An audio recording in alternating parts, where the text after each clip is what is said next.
Robin Sharma. आज रविवार की सुबह मिश्रा जी कुछ काम से मार्केट निकल गए थे।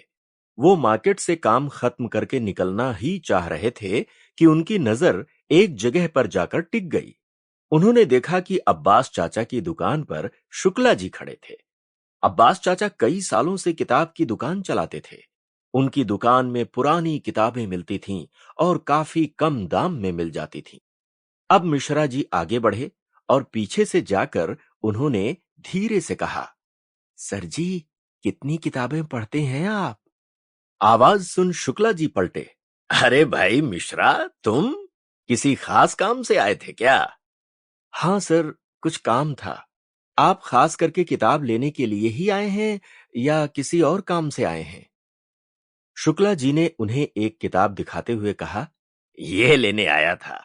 शुक्ला जी ने जो किताब दिखाई उस पर लिखा था, you can heal your life. Mishra ji ने किताब को हाथ में लेकर देखा और फिर बोले, आप पढ़ लीजिए, फिर मैं भी पढ़ूंगा।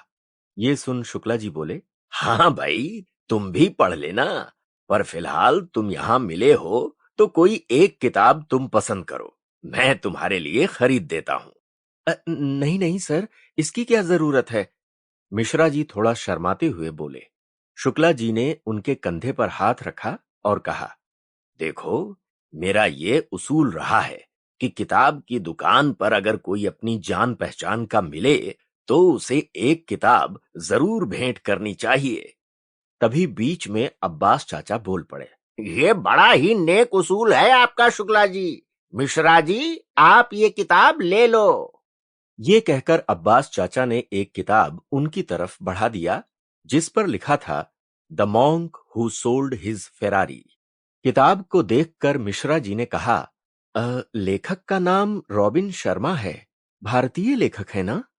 ये सुन शुक्ला जी मुस्कुराए और बोले, अपना फोन दो। मिश्रा जी को उनकी बात समझ में नहीं आई, मगर उन्होंने फोन उनकी तरफ बढ़ा दिया।